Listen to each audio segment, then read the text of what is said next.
Hello students, आज हम medical surgical nursing का क्लास लेने जा रहे हैं जिसमें डाइजेस्टिव सिस्टम से रिलेटेड टोटल डिजीज़ को लेंगे। तो सबसे पहले हम लोग पेप्टिक अल्सर पे ही डिस्कस करेंगे। तो पेप्टिक अल्सर का मतलब क्या होता है? ये पेप्टिक अल्सर दो शब्दों से बना हुआ है। पहला है पेप्टिक और अल्सर। पेप्टिक का मतलब ये होता है रिलेटेड टू डाइजेशन, मतलब पाचन या पाचक। अल्सर का मतलब होता है सोर या फिर टिश्यू के अपर लेयर का ब्रेकडाउन हो जाना, ये सोर कहलाता है या अल्सर कहलाता है। इसका डिफिनेशन, तो it is a condition characterised by ulceration of mucosa of the stomach और डियोडेनम और ये एक ऐसी अवस्था है जिसमें डियोडेनम और स्टोमक के म्यूकोसा में अल्सरेशन हो जाता है, मतलब वहाँ के टिश्यू जो है ब्रेक डाउन हो जाता है। इसको हम लोग पेप्टिक अल्सर कहते हैं। इटियोलॉजी में पहला इटियोलॉजी है इन्फेक्शन ऑफ हेलिकोबैक्टर पैलोराई। ये हेलिकोबैक्टर पैलोराई एक प्रकार का बैक्टीरिया है जो इंटेस्टाइन में जाकर इन्फेक्शन फैलाता है और ये कॉन्टामिनेटेड फूड और वाटर के लेने से होता है। सेकंड है drugs aspirin, non steroidal anti inflammatory drugs, salicylates, phenylbutazone जैसे दवाइयाँ जो है ये पेप्टिक अल्सर के चांसेस को बढ़ा देते हैं। थर्ड है रेडिएशन थेरेपी। बार बार रेडिएशन थेरेपी लेने के कारण भी पेप्टिक अल्सर होने का चांसेस बढ़ जाता है। Drinking alcohol, prolong illness of peptic pancreatitis, hepatic disease, gastritis. लंबे समय तक अगर पेनक्रियाटाइटिस है या हेपेटिक डिजीज है या गैस्ट्राइटिस है तो इस कंडीशन में भी पेप्टिक अल्सर होने के चांसेस बढ़ जाते हैं। या फिर एक्सेस सेक्रेशन ऑफ HCl के अधिक सेक्रेशन होने के कारण भी पेप्टिक अल्सर होने का चांसेस बढ़ जाता है। ये HCl के अधिक सेक्रेशन होने के भी बहुत सारे कारण हैं, जैसे स्ट्रेस का लेना भी एक बहुत बड़ा काउज है। ब्लड ग्रुप O, जिस व्यक्ति का ब्लड ग्रुप O है उन लोगों में पेप्टिक अल्सर होने का चांसेस बढ़ जाता है। साइकोलॉजिकल स्ट्रेस, एंजाइटी, एंगर के कंडीशन में भी पेप्टिक अल्सर होने का चांस बढ़ जाता है। Injection of chemicals, smoking, excessive injection of the T, coffee, मतलब हॉट ड्रिंक, ज़्यादा चाय या कॉफ़ी लेने के कारण भी म्यूकस मेम्ब्रेन क्षतिग्रस्त हो सकता है, पेप्टिक अल्सर होने के चांसेस बढ़ जाते हैं। डाइट में hot, spicy, oily food, irregular eating time या ईटिंग हैबिट के कारण भी पेप्टिक अल्सर होने के चांसेस बढ़ जाते हैं। क्लिनिकल मैनिफेस्टेशन, इसके साइन और सिम्टम्स।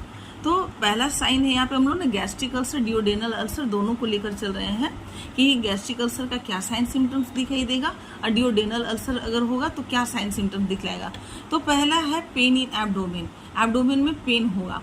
तो गैस्ट्रिक अल्सर अगर होगा तो एब्डोमेन में पेन, इपीगैस्ट्रिक रीजन में पेन होगा, लेकिन डियोडेनल अल्सर होगा तो right part of the epigastric region में दर्द होगा। तो ये समझने वाली बात है कि ऐसा क्यों होगा। तो पहले हम लोग इसको फिगर से समझते हैं कि यहाँ पे ये स्टोमक है। स्टोमक जो है ये यहाँ पे ये डियोडेनल अल्सर अगर होगा तो ये राइट साइड में एपिगैस्ट्रिक रीजन के राइट साइड में पेन इसलिए होगा क्योंकि ये डियोडेनम का जो पार्ट है एपिगैस्ट्रिक के राइट साइड में चला आता है, जबकि गैस्ट्रिक में अगर अल्सर होगा तो ये गैस्ट्रिक अल्सर का ज़्यादातर पार्ट जो है ये लेफ्ट साइड में है, तो एपिगैस्ट्रिक रीजन की ये लेफ्ट साइड में ज़्यादा दर्द होगा।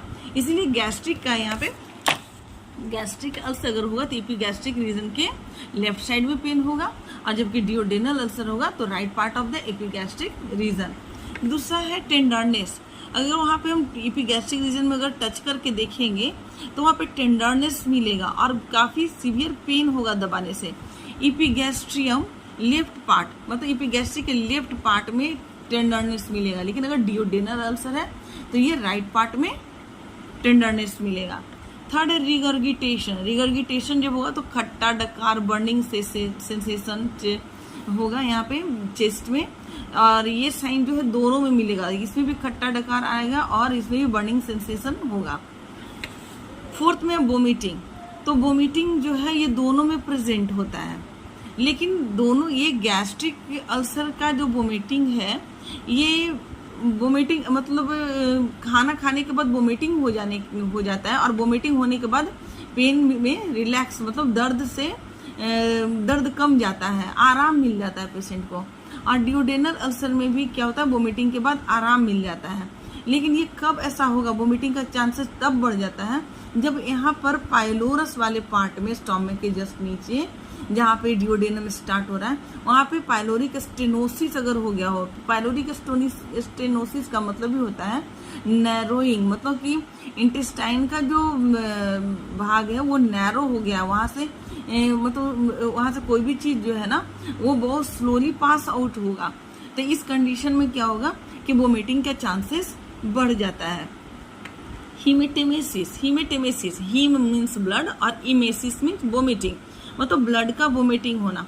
तो गैस्ट्रिक अल्सर में अगर पेशेंट को वोमिटिंग हो रहा है तो चांसेस है कि ब्लड भी वोमिटिंग में आएगा, लेकिन अगर यही डियोडेनल अल्सर है तो ये लेस कॉमन है, इसलिए क्योंकि इंटेस्टाइन का जो भी कंटेंट है वो ऊपर रिटर्न स्टोमक में नहीं आता है। ये जब भी इसका ब्लड जो दिखेगा वो मेलिना के रूप में स्टूल में ये ब्लड आएगा, इसलिए यहाँ पे लिखा हुआ लेस कॉमन है। ये डियोडेनल अल्सर में लेस कॉमन है, लेकिन ये हीमेटेमेसिस जो है अगर गैस्ट्रिक अल्सर है तो प्रेजेंट रहेगा और इसका वोमिटिंग का colour red and brown colour होगा। अब यहाँ पे देखिए मेलिना, मेलिना का मतलब होता है स्टूल में ब्लड आना, ठीक है। तो ये मेलिना इस दोनों में प्रेजेंट रहेगा, क्योंकि गैस्ट्रिक अल्सर है अगर इसमें ब्लड आ रहा है तो ये भी स्टूल के माध्यम से निकलेगा, और डियोडेनल है तो ये तो स्टूल के माध्यम से निकलेगा, वोमिटिंग के माध्यम से निकलना मतलब मुश्किल है, चांसेस नहीं है। इसके बाद है नेक्स्ट पॉइंट है लॉस ऑफ वेट। तो लॉस ऑफ वेट दोनों में देखा जाता है, दोनों में गैस्ट्रिक अल्सर हो या डियोडेनल अल्सर हो, दोनों में वजन काफ़ी तेज़ी से पेशेंट का घटने लगता है।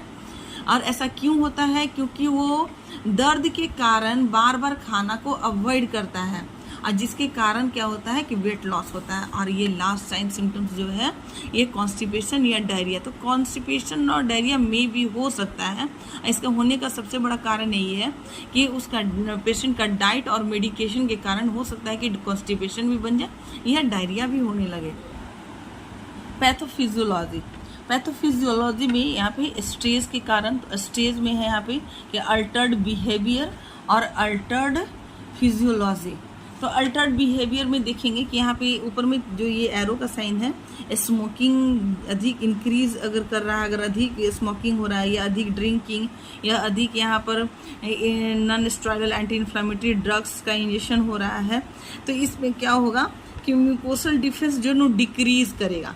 अगर हम स्मोकिंग इंक्रीज करते हैं, ड्रिंकिंग इंक्रीज करते हैं और non steroidal anti inflammatory drugs increase करते हैं तो म्यूकोसल डिफेंस डिक्रीज करेगा, मतलब म्यूकोसा का डिफेंस धीरे धीरे कम होगा, मतलब उसकी सुरक्षा नहीं हो पाएगी। इधर देखते हैं कि ब्रेकफास्ट और स्लीप यहाँ पे डिक्रीज कर रहा है। अगर हम ब्रेकफास्ट को डिक्रीज कर रहे हैं या स्किप कर रहे हैं, अवॉइड कर रहे हैं, नहीं ले रहे हैं या अच्छे नींद नहीं ले रहे हैं, तो ये भी एक कारण है। यहाँ पे देखेंगे कि अल्टर्ड, पहले इसको लेकर चलते हैं, तो म्यूकोसल डिफेंस जो है ये यहाँ पर नहीं हो पाएगा, जिसके कारण क्या होगा कि डियोडेनल अल्सर होने का चांसेस यहाँ पे बढ़ जाएगा। अगर हम अल्टर्ड फिजियोलॉजी की बात करते हैं तो पहला ब्लड फ्लो, तो ब्लड फ्लो यदि डिक्रीज करता है तो इस कंडीशन में भी क्या होगा कि म्यूकोसल डिफेंस डिक्रीज करेगा। एसिड का सिक्रेशन अगर अधिक हो रहा है, गैस्ट्रिक मोटिलिटी बढ़ रहा है और डियोडेनल मोटिलिटी घट रहा है, तो इस कंडीशन में क्या होगा कि डियोडेनल एसिड लोड बढ़ने लगेगा। और क्या होगा यहाँ पे नेक्स्ट जो है इम्यून डिफेंस, तो इम्यून डिफेंस अगर घटने लगेगा, अगर प्रतिरोधक क्षमता घटने लगेगी, तो उस कंडीशन में क्या होगा कि बाहरी इन्फेक्शन जो है वो पेशेंट को सताने लगेंगे, मतलब कि ये हेलिकोबैक्टर पाइलोराई जैसे बैक्टीरिया का आक्रमण होगा शरीर पे, और जिसके कारण क्या होगा कि डियोडेनल अल्सर होने का चांसेस बढ़ जाएगा। और अगर ये एसिड का सिक्रेशन अधिक हो रहा है, मोटिलिटी ऑफ गैस्ट्रिक मोटिलिटी अगर बढ़ रहा है, डियोडेनल मोटिलिटी अगर घट रहा है, तो यहाँ भी डियोडेनल एसिड लोड जो है वो बढ़ने लगे, जिसके कारण भी यहाँ पे डियोडेनल अल्सर होने का चांसेस बढ़ जाता है। ये इसका पैथोफिजियोलॉजी है। नेक्स्ट है डायग्नोस्टिक इवैल्यूएशन। तो डायग्नोस्टिक इवैल्यूएशन सबसे पहले तो हम लोग हिस्ट्री कलेक्शन करते हैं, पेशेंट से हम लोग ये सब्जेक्टिव और ऑब्जेक्टिव डाटा लेते हैं। पेप्टिक अल्सर का टोटल साइन सिम्टम्स जो मिलता है उसको हम लोग पहले नोट करते हैं, उसको फिजिकल एग्जामिनेशन करेंगे, देखेंगे कि उसके एपिगैस्ट्रिक रीजन में टेंडरनेस है या नहीं, पेन हो रहा है या नहीं, एब्डोमिनल डिस्टेंशन, ये सब हम लोग फिजिकल एग्जामिनेशन में नोटिस करेंगे। थर्ड इसका टेस्ट जो है, इसमें ईसोफेगो गैस्ट्रोडियोडेनोस्कोपी, इसमें ईसोफेगस, गैस्ट्रिक रीजन और डियोडेनम सभी का टेस्ट होता है इंडोस्कोपी के माध्यम से, जिसमें कि हम लोग बायोप्सी को भी रूल आउट करते हैं। बायोप्सी से हम लोग कैंसर का रूल आउट करते हैं बायोप्सी टेस्ट से, या फिर एच पाइलोराई बैक्टीरिया को भी रूल आउट करने के लिए ये टेस्ट हम लोग करते हैं। फोर्थ है बैरियम मिल टेस्ट, ये सबसे अच्छा टेस्ट होता है। इससे स्टेनोसिस का भी पता चल जाता है, अल्सरेशन का है वो भी पता चल जाता है, अल्सर का क्रैटर जो है वो भी दिखाई देता है, और जो भी कॉम्प्लिकेशंस है वो सब रूल आउट हो जाते हैं। इसके बाद है फ्रैक्शनल टेस्ट मिल, इसमें गैस्ट्रिक एसिड सिक्रेशन जो है वो हमेशा बढ़ा हुआ मिलेगा इस टेस्ट में। यदि पेशेंट को पेप्टिक अल्सर होगा तो गैस्ट्रिक एसिड सिक्रेशन जो है ये बढ़ा हुआ मिलेगा फ्रैक्शनल टेस्ट मिल करवाने से। मैनेजमेंट की बात करें तो इसके मैनेजमेंट को हम लोग 3 भाग में बांटे, फार्माकोलॉजिकल ट्रीटमेंट है और या मैनेजमेंट है, यहाँ पे सर्जिकल मैनेजमेंट है, उस पर नर्सिंग मैनेजमेंट है। तो फार्माकोलॉजिकल मैनेजमेंट में proton pump inhibitors use to reduce acid production, जैसे कि प्रिलोसिक और प्रीवैसिड, ये हम लोग पेशेंट को देते हैं ताकि एसिड का प्रोडक्शन जो है वो कम हो सके। दूसरा है कि H2 receptors antagonist use to reduce secretion of gastric juice, जैसे कि केमिटिडीन और रेनिटिडीन। फिर हीलिंग ऑफ अल्सर, तो हीलिंग ऑफ अल्सर को हील करने के लिए हम लोग एंटी स्पाज्मोडिक जैसे belladonna relieves pain due to coeliac, मतलब जो पेट में जो बहुत दर्द होता है मरोड़ वाला, इससे बचाने के लिए बेलाडोना जो हम लोग देते हैं, इससे पेन से भी रिलीफ मिल जाता है। और नेक्स्ट है मेटोक्लोप्रामाइड देते हैं, ये पेरिस्टालसिस को भी रिड्यूस करता है और वोमिटिंग को भी रिड्यूस करता है, कम करता है। फोर्थ है सेडेटिव्स देते हैं, तो सेडेटिव्स जो है एंजाइटी को रिड्यूस करेगा और पेशेंट को सोने से आराम मिलेगा, जैसे कि डाइज़ीपाम हो गया, अल्प्राजोलम हो गया, ये सब हम लोग सेडेटिव्स पेशेंट को देते हैं। फिफ्थ पॉइंट में बिस्मथ साल्ट जो कि सप्रेस करता है इन्फेक्शन को। इसके बाद है सर्जिकल मैनेजमेंट। सर्जिकल मैनेजमेंट में हम लोग वैगोटॉमी, पाइलोरोप्लास्टी और गैस्ट्रोइंटेरोस्टॉमी जैसे सर्जिकल मैनेजमेंट इसका करते हैं। और इसके लिए हम लोग एक नया वीडियो बनाएंगे क्योंकि ये बहुत लॉन्ग वीडियो बन जाएगा, और इसमें हम लोग नर्सिंग मैनेजमेंट का भी आगे चर्चा करेंगे।